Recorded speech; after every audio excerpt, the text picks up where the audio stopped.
Hello and welcome to Animal Watch, and this week we're training wolves and wolf dogs. Today I will be talking about if it's possible to train a real full-blood wolf and the techniques used. I'll also be meeting one of the UK's top wolf dog trainers who supplies wolf dogs to the film and advert industry. Can we tame the wild? These experts will show you how it's done.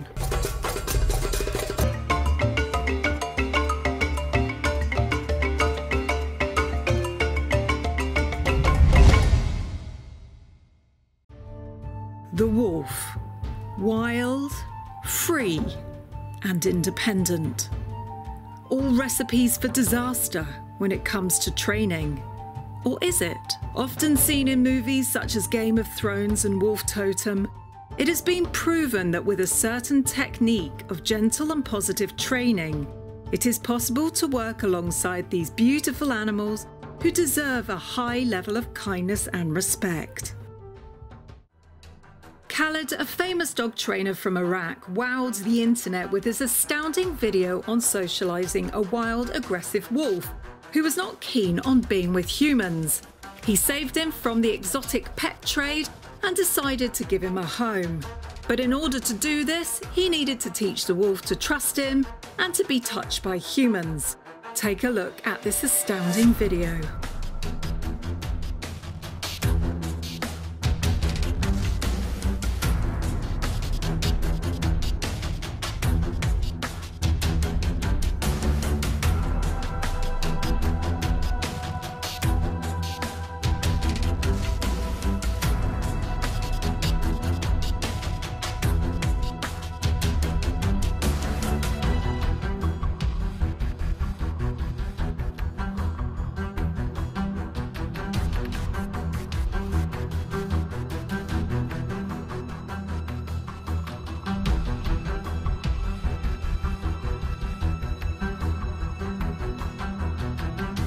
As you can see in this video, Khaled was very gentle with the wolf and used positivity to coerce him into accepting him.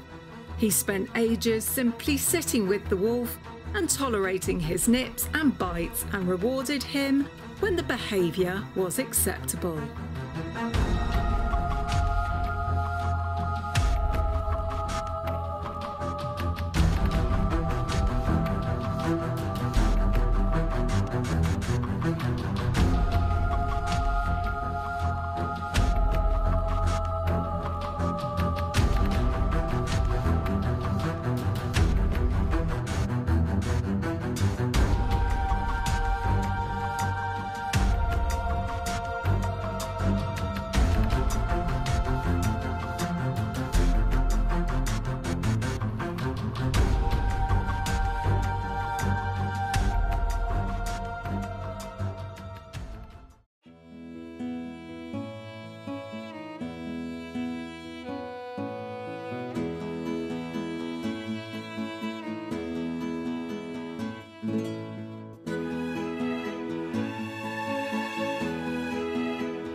Eventually the wolf came around and followed him exactly like a dog would. Not once did Khaled hurt him, he simply showed him that he wasn't going anywhere. So a combination of leadership and gentleness eventually won the respect of the wolf and they became friends. He named him Ronnie.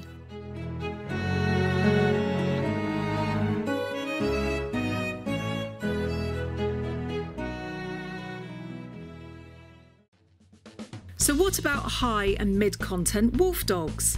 How easy is it to train them, and what are the kind techniques used that will win them over in both body and mind? Today I am visiting one of the UK's top wolf dog trainers, Natalie Lagstrom of Watermill Wolves, who not only trains dogs and wolf dogs of all types, but prepares them for roles in TV, movies and for events such as weddings and cosplay festivals. Full-blood wolves are very hard to train for the movies due to their nerves. So a good alternative are wolf dogs, as not only do they look very similar to wolves, but their dog DNA makes them far easier to train and makes them far more confident. Hey, hi! Hi, lovely to see you. Hey, look who we've got here! You want to come in? Of course I want to come on in, come on in. Hey! I was introduced to some of Natalie's lower content film wolf dogs, James Bond, Grey and Alice. And her mid-content Frosty Bear, who was in the process of confidence building.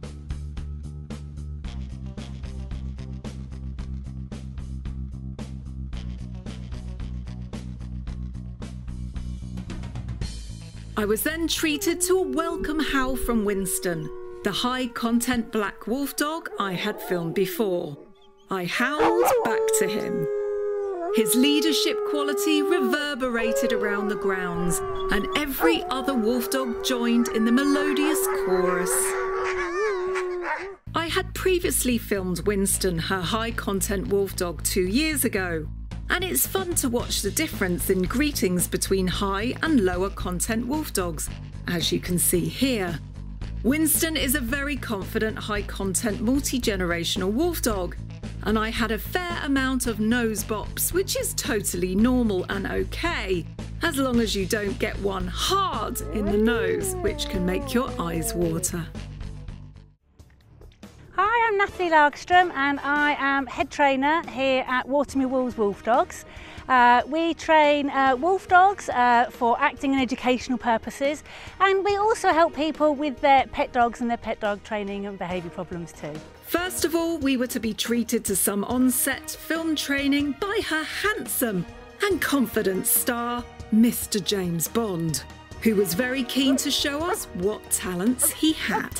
So this here is Mr. Bond, and he is one of our many stars here, but I think he'd like to think of himself as the biggest star of the show. And today we're going to go over some of the fun little tricks and stunts and things that he does as part of his role acting, pretending to be a wild wolf on television. So one of the first things I'm going to show you today is one of the acting staples, which is going and stopping at a mark. Wait. Wait, mark and wait, wait. Very good, good puppy bear. So another thing that we have to do with wolf dogs is, of course, make them look a little bit mean. They always have to play the big bad wolf, even though, as you can see, they're soft and gentle as anything most of the time. So we actually teach them to pretend to make funny faces and to snarl, but it's all a fun game for them. It's just something that they do. It's part of play behaviour.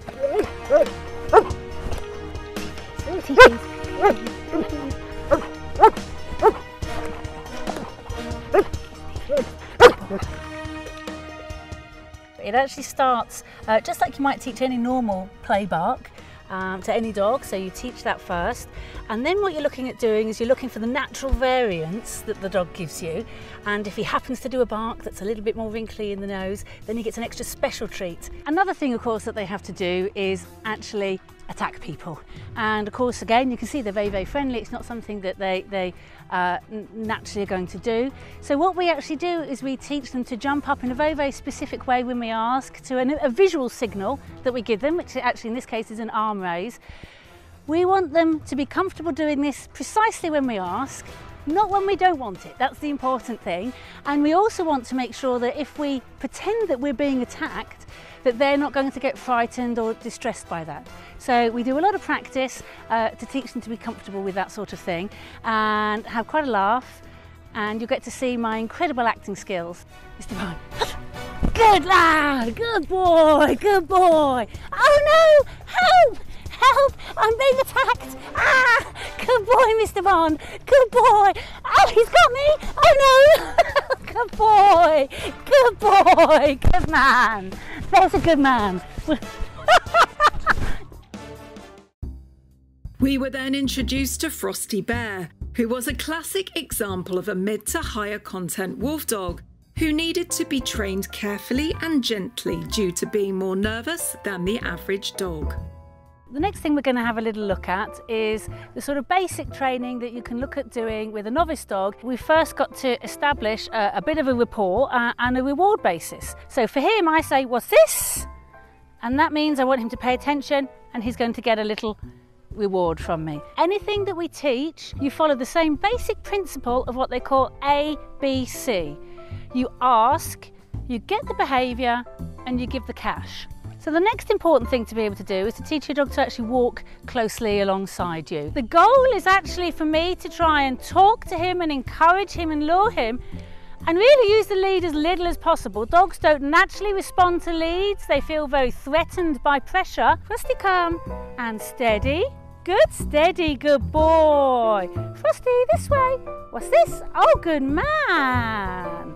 And steady. Good boy. Frosty, this way. What's this? Good boy. Good man. So the next thing we're going to have a little work on is this idea of leaving things alone. It's very tempting to get negative in trying to make them give things back, and we have to think, well, actually, have you taught them constructively that it's in their best interest to be patient, and if they wait, that they will get something good? Wait, leave, wait, wait. And I really want him to wait on a nice slack lead. I'm going to reward him for leaving that be. Good boy. Wait. Good. Wait, Frosty Bear. Very good boy. Wait. Let me pick it up. Very important. We don't want him to race us to catch the food.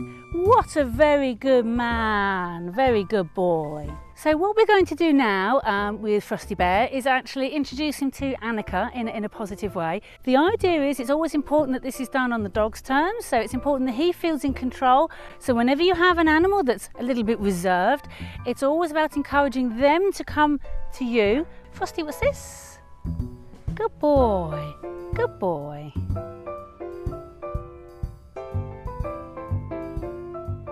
Good boy. Very good boy, Frosty. Very good boy. The first time you say hello to a dog and you want to actually get some physical contact, keep one hand like a saucer as you feed. So Frosty, as he's eating, I start to scratch him under the chin. And that's how he begins to get used to contact with strangers. Finally, we decided to throw in a bit of agility with Winston from 2 years ago, just to show you how wolf dogs can also be trained to do agility. Sit. Good boy. Wait. Wait. Winston. Up, up, up, up, up. Good boy. Seesaw. Hop. Hop. Yay, go up. As I mentioned before, wolves and wolf dogs can be seen appearing in many dramas, films and adverts on TV. One very famous wolf star being Quigley, who played the huge white direwolf Ghost in Game of Thrones. He was used initially for some scenes in the earlier episodes, but was replaced by animation later on, as his owner and trainer Andrew Simpson of Instinct Animals thought it stressful for the wolf to travel to Ireland. Just to highlight this point, Andrew Simpson decided to raise an entire pack of Mongolian wolves in Mongolia for over 3 years for the film Wolf Totem, as he felt that it was the only way to have wolves feel safe and have confidence on the film set without the stress of travel, by filming them exactly where they were born and raised with humans. To discuss the careful and kind way us humans need to train and socialise wolf dogs, Natalie sat down with me to chat about why, even as a pet, it is important that you understand how to treat and train a wolf dog kindly and correctly as you raise them as a puppy. Mistreating one of these sensitive animals can have great consequences that many people are unable to come back from. So best it is done correctly the first time around. Somebody has decided to get one as a pet and we hope to God they're the right person for the dog. What do they need to do in your experience that would make that puppy feel at home and also preempt any problems that a wolf dog would present that a normal breed won't present. Because of their capability and their intelligence, the degree to which they can do things is often a lot more extreme. A Jack Russell might chew your table leg. A wolf dog, if he decides to chew your sofa, you're not even going to have a wooden frame left. And I've had that with my very first wolf dog. The first time I decided to leave him unattended and I popped to the shop for 15 minutes. 15 minutes? 15 minutes, and I came back and there was a wooden frame where my sofa had once been, and every bit of fabric, there was about a foot of snow over the whole room. God. The degree of damage that they can do is so much more significant, and you can't get upset about it. It's going to happen to some extent. If you're house proud, don't get a wolf dog. They are going to be wanting to do something all the time that they're awake. If you're not entertaining him, he's going to be finding ways to entertain himself, and that will essentially be using your house and the items in it for his own pleasure. It's about teaching things such as appropriate games. How do you play with people? What objects do you play with? Lots of people get very focused and saying, don't chew this, don't chew that, you mustn't go over there. Actually, what you have to do to begin with is all day long be picking up toys and going, look at this, isn't this amazing, isn't this fun? So before anything inappropriate becomes a habit, diversion is by far your best tactic. Just pick up something they should have, they should be chewing instead, and engage their attention in that. You don't wait for a mistake. So you have to assume, if you're going to leave the room to make yourself some dinner, that you're leaving that puppy unsupervised. You have to do something about that. Either bring the puppy with you, make sure the puppy's got something that they're definitely interested in. The thought of anybody trying to raise a wolf dog without having safe and secure enclosures for them is almost impossible, because you can't cater to them 24 hours a day. If you tried to, you'd actually just make them quite spoilt in their personality. Quite frankly, when you're taking on something like a wolf dog, you have to treat it in the same way as a child, from the point of view of the amount of time that goes to put in. You'd never think of having a baby in your home and leave it unsupervised. If you were going to go out, you'd have a babysitter. Yeah, of course you would. And actually, with a very young, certainly with some of the higher content animals, you have to make sure that you've got a support structure around you of people willing to interact and engage. You really want somebody that the wolf dog knows and trusts to look after them while you're away. And you have to think, even if you're not planning on going on holiday, you don't know, you might have to go into hospital or anything might happen. So I think it's always important that people have backup plans. Yeah. The higher content ones in particular like to take things and they make it their own. Be prepared. Make sure there is nothing they can get their mitts on, because by the time they've stolen something in a way, the damage is done. The natural instinct of the animal in that scenario is to protect what's theirs and to assume that you're there to cause a confrontation. So what you have to do is disagree with his analysis that it's a confrontational situation. I've had Winston steal things that he shouldn't have done, and actually the worst thing you can do is go, bad boy, because that instantly tells him, I'm here to confront you, and that's just going to create escalation. Start with a much more positive approach. What a good boy, Winston, what have you got there? Oh, what a clever man, do you want to bring that to me? And actually, because I've done an awful lot of play interaction with him, and engagement, and bring me things and you can have things, there's a good chance that might start to work. The other thing, and this is again where preparation is the most important factor, have something pre-prepared. For Winston, there is something that will trump everything else, and it's a particular kind of sausage. And he has a cue word for it, so that even if I don't actually have it to hand, he knows that we're going to run and go and get it. Tackling fear and how you tackle fear is very, very important. We hear a lot about socialisation and we think this means exposure. Put the wolf dogs in all of these different situations, show them this and this and this and this and this, and they're going to get used to all of it. If you push an animal in the deep end and it gets stressed and overwhelmed, that can actually do more harm than good. You have to put him in situations so that he's capable of learning that it's good, so that the negative feeling of the fear is not so strong that it overrides anything good that he can get out of the situation. And that is different and unique for every single animal. Essentially, for tackling fear, there are 3 tried and tested proven methods. So first off, we have this habituation, which is this just duration of exposure needs to be long enough. Secondly is this idea of gradual desensitization. So that's about increasing the extent of the exposure over time. So we start off by allowing the young animals to keep their distance and come forward very gradually as they feel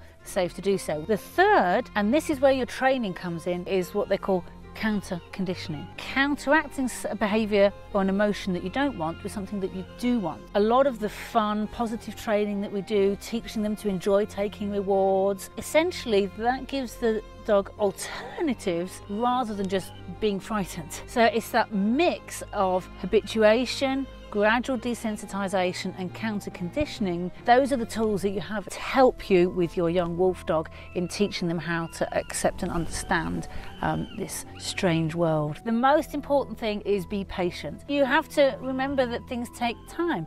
You're developing a genuine bond that will last you a lifetime. They bond with someone and a family for life, and that really does become their pack. So you take them and you put them into a dog home, that can actually wreck them. A wolf and a higher content wolf dog is an extremely self-aware animal. They worry, they anticipate, they need to feel in control of the environment that they live in. So an animal that is so used to completely understanding the people that they live with, the environment that they're in, to lose that, it creates traumatic stress in the animal extremely quickly. Putting an animal like this in, say, a rescue kennel, it's very much like no explanation, random stranger comes up to you, kidnaps you, puts you in the back of a van and takes you off to a completely different life. Nobody tells you what's happening, nobody tells you what the future holds, you've just simply been kidnapped. And that's what you're putting your animal through if you can't actually commit to loving them and looking after them no matter what. Yeah. Well, I hope you enjoyed this episode of Animal Watch with the fantastic Natalie and all these beautiful wolfies. And make sure to give us a big thumbs up and subscribe to the channel by clicking the button in the bottom hand corner. And Natalie, what is your website if people need to find out more about the work you do? Watermillwolves.co.uk. As the poster says behind us. I've had such a wonderful day today and I hope you've enjoyed this episode too.